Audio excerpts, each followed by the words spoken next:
माधवराव सिंधिया एक ऐसा नाम, एक ऐसी शख्सियत जिसने राजघरानों की नामी ऊंची दीवारों को पार कर सीधे अंचल की जनता के दिलों में ऐसी जगह बनाई कि जनता ने कभी उन्हें सत्ता से उतरने ही नहीं दिया। लगातार जीत दिलाकर उन्हें बना दिया था अजात शत्रु, पर नियति को कुछ और ही मंजूर था। 30 सितंबर 2001 को एक ऐसी घटना घटी जो शायद आज भी लोगों के जहन में है।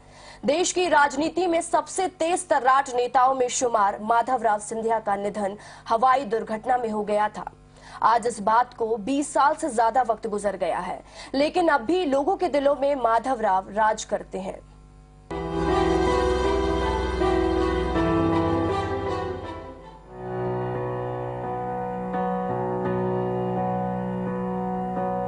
देश के बेहद लोकप्रिय माने जाने वाले और दिग्गज नेता स्वर्गीय माधवराव सिंधिया की आज पुण्यतिथि है। माधवराव सिंधिया एक ऐसे राजनेता थे जिनकी जिंदगी में काफी राजनीतिक उतार चढ़ाव आए। वो कभी मुख्यमंत्री बनते बनते रह गए तो कभी उन्हें चुनाव जीतने के लिए माताजी की अपील सहारा बनी। उनका व्यक्तित्व वाकई करिश्माई था। राजनीति के जानकार बताते हैं कि पूर्व केंद्रीय मंत्री रहे माधवराव सिंधिया का जन्म 10 मार्च 1945 को मुंबई में हुआ था। उनके व्यक्तित्व और राजनीति में कार्यकाल नेता के रूप में उन्हें आज भी याद किया जाता है। तो वो एक व्यक्ति नहीं थे, एक विचारधारा थे। एक ऐसी विचारधारा जो इस समग्र राष्ट्र के विकास की भावना जिसके अंदर निहित थी, और वो कभी दिमाग से नहीं दिल से राजनीति करते थे, और राजनीति का उपयोग केवल इस अंचल के और प्रदेश और देश के विकास के लिए किया, कभी उन्होंने अपने हित के लिए नहीं किया। कहा जाता है माधवराव सिंधिया हमेशा से कांग्रेस के ही चेहरे थे।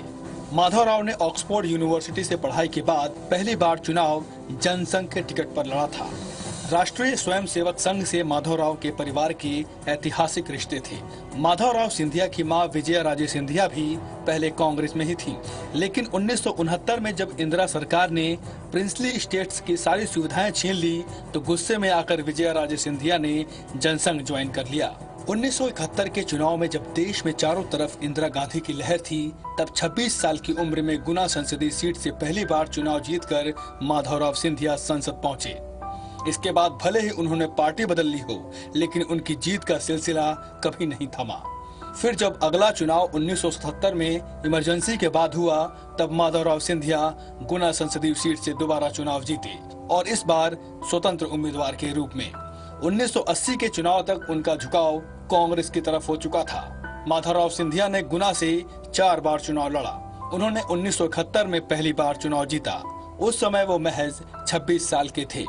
इसके बाद वे एक भी चुनाव नहीं हारे। वो लगातार 9 बार लोकसभा से सांसद रहे। वहीं आज भी माधवराव सिंधिया के साथ काम करने वाले नेता उनके साथ गुजारे हुए पलों को याद करते हैं। महाराज सिंधिया का व्यक्तित्व अनुकरणीय है। उनके जैसा व्यक्तित्व आज राजनीति में देखने को नहीं मिलता। उनके साथ मुझे कम उम्र में काम करने का अवसर प्राप्त हुआ। मेरी बहुत कम उम्र थी, और वो काम करने की जो उनकी शैली थी, आज वो शैली देखने को नहीं मिलती। माधवराव सिंधिया को भारतीय राजनीति का अजात शत्रु कहा जाता है, यानी कि अटल बिहारी वाजपेयी को उन्होंने चुनाव हराया था। अटल बिहारी वाजपेयी भारतीय जनता पार्टी के टिकट पर ग्वालियर से चुनाव लड़ रहे थे। माधवराव सिंधिया को कांग्रेस ने अंतिम क्षणों में अपना टिकट थमाकर मैदान में उतार दिया। उन्होंने बहुत बड़े अंतर से अटल बिहारी वाजपेयी को मात दी। इसके बाद ही माधवराव सिंधिया को पहली बार मंत्री पद भी मिला। वे देश के रेल मंत्री बने। इसके बाद पीवी नरसिम्हा राव की सरकार में भी वो कई मंत्री पदों पर रहे। केंद्र की राजनीति से लेकर राज्य की राजनीति तक उनका रसूख कायम रहा। वहीं माधवराव सिंधिया की दोस्ती इंदिरा गांधी के छोटे बेटे संजय गांधी से काफी घनिष्ठ थी। उनके कांग्रेस में आने की प्रमुख वजह भी इसे ही बताया जाता है। इस दौरान ग्वालियर चंबल के लोग यानी कार्यकर्ता उनकी बातों और उनके स्नेह को आज भी याद करते हैं।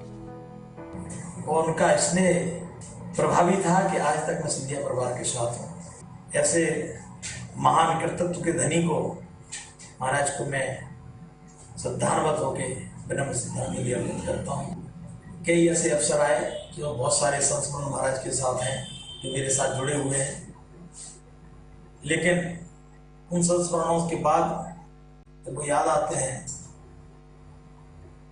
तो ये महसूस होता है आज की राजनीति में ऐसे व्यक्तित्व कोई देखने को नहीं मिला। माधवराव सिंधिया के जीवन काल में कई दिलचस्प घटनाएं हुई जिन्हें उनके करीबी याद करते हैं। जानकार बताते हैं कि माधवराव सिंधिया मध्य प्रदेश के मुख्यमंत्री बनने की 2 मौकों पर चूक गए।